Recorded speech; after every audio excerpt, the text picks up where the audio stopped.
محبت کا جنوں باقی نہیں ہے، مسلمانوں میں خون باقی نہیں ہے، صفیں کج دل پریشاں سجدہ بے ذوق کہ جذبے اندروں باقی نہیں ہے۔ کہے یہ شعر 100 سال پہلے تھے، لگتا ہے کہ آج کے مسلمانوں پہ کہہ رہے ہیں۔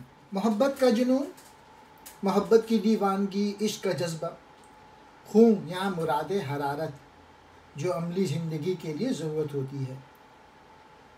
صفیں کج ٹیڑھی صفیں، دل پریشان بے چین دل، سجدہ بے ذوق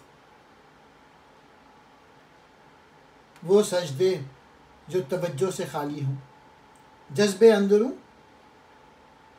دل کا عشق الہی میں محو ہونا۔ عشق کا جنون باقی نہ رہا، نہ ہی مسلمانوں کی رگوں میں وہ خون دکھائی دے رہا ہے جس کی حرارت عملی زندگی کے لیے ضرورت ہوتی ہے۔ نماز کے لیے ان کی باندھی گئی صفیں بھی ٹیڑھی ہیں، دل پریشان، اور سجدوں میں وہ ذوق نظر نہیں آتا جو ہونا چاہیے۔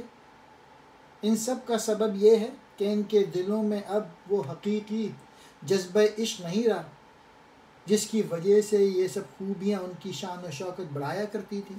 علامہ اقبال نے اس رباعی میں مایوسی کا اظہار کیا ہے آج کے مسلمانوں سے۔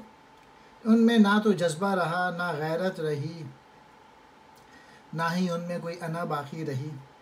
آج کے مسلمانوں کی کیفیت تو یہ ہے کہ ان کی صفوں میں بھی نفاق نے بیج بوئے ہوئے ہیں، جس کی وجہ سے پریشانی ان کا مقدر بن کر رہ گئی۔ حد تو یہ ہے کہ خالق حقیقی کی بارگاہ میں سجدہ ریز ہوتے ہیں تو ان سجدوں میں ذوق اور خلوص ناپید ہے، اور اس سب کی وجہ یہ ہے کہ اللہ تعالیٰ کی محبت اور عشق حقیقی کے جذبے خالی ہو چکے ہیں۔